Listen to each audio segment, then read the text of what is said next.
Hello বন্ধুরা, তো দেখো আজকে আমি রান্না করব হচ্ছে লাউ শাকের ঝোল। এখানে দেখো লাউ শাক পাতাটা আলাদা করে কেটে নিয়েছি, আর এখানে ডাঁটা, আর এটা আলু। তো হঠাৎ করেই আমার লাউ শাকের ঝোল খেতে ইচ্ছা করছে।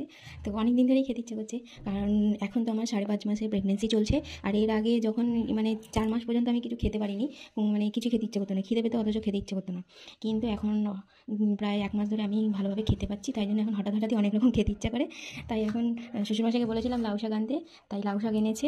আর আজকে করবো লাউ শাকের ঝোল, আর চিংড়ি মাছ এনেছে, চিংড়ি মাছ দিয়ে লাউ শাকের ঝোল করবো। তো চলো তোমরা ভিডিওটা দেখতে থাকো আমি কেমন করে রান্নাটা করি। তো দেখো বন্ধুরা, এখানে আমি নিয়ে নিয়েছি সর্ষে, এর মধ্যে একটু সর্ষে বাটা দেবো, একটা কাঁচা লঙ্কা দিয়ে আমি সর্ষেটা বেটে নেবো, আর বাকিটা আমি চিড়ে দেবো।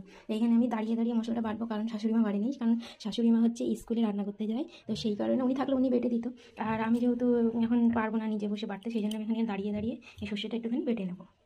চিড়ে নিয়েছি, আর এখানে দেখো আমার সর্ষেটাও বাটা হয়ে গেছে, আর এখানে গ্যাস ধরিয়ে দিয়েছি। এবার রান্নাটা শুরু করি, চলো। কড়াইতে তেল দিয়ে দিলাম,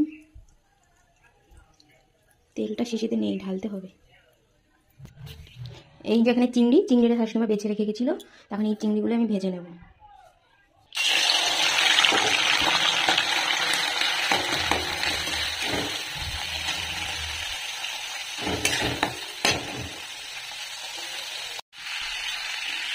তো বন্ধুরা দেখো, এখানে চিংড়ি মাছটা ভেজে তুলে নিয়েছিলাম, আর এখানে ওই চিংড়ি মাছের তেলের মধ্যে আলুটা দিয়ে দিয়েছি। এবার এর মধ্যে আমি ডাঁটাটা দিয়ে দেবো।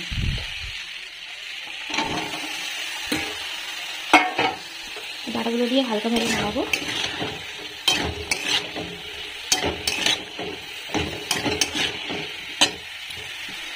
আর এখন জলটা ঢেলে দেবো, ডাঁটা আলু একসঙ্গে সেদ্ধ হয়ে যাবে।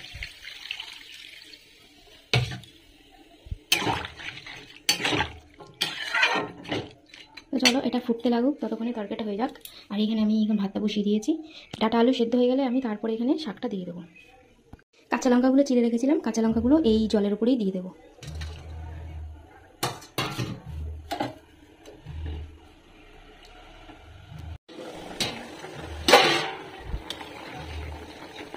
তো বন্ধুরা দেখো, এখানে তরকারি প্রায় ফুটে গেছে।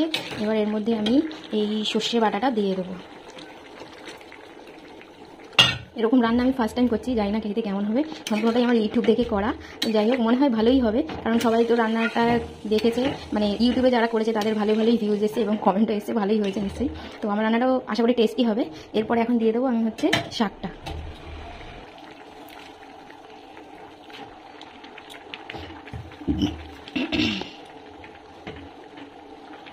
শাকটা মনে হচ্ছে ধরবে না, তাও আমি দিয়ে দিই, আস্তে আস্তে চাপা দিয়ে রেখে দেবো, তাহলে শাকটা বসে যাবে।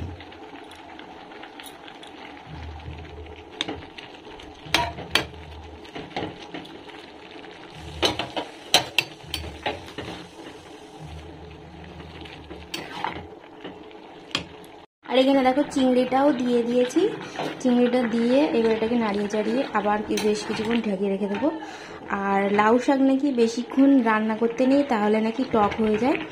সেই কারণেই আমি বেশিক্ষণ এটা রান্না করবো না, সেদ্ধ হয়ে গেলেই মোটামুটি এটাকে নামিয়ে আমি আবার এটাকে ফোড়ন দেবো।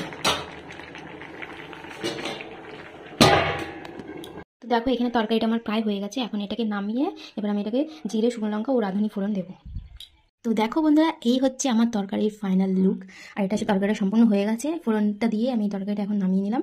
তো দেখতে কেমন হয়েছে কমেন্ট করো, আর তোমাদের ভিডিওটা কেমন লাগলো অবশ্যই কিন্তু বলো। ঠিক আছে, ফেসবুকে দেখলে ফলো করে দিও, আর ইউটিউবে দেখলে সাবস্ক্রাইব করে দিও। তো আজকের ভিডিওটা এইটা নিয়েই ছিল। তো টাটা।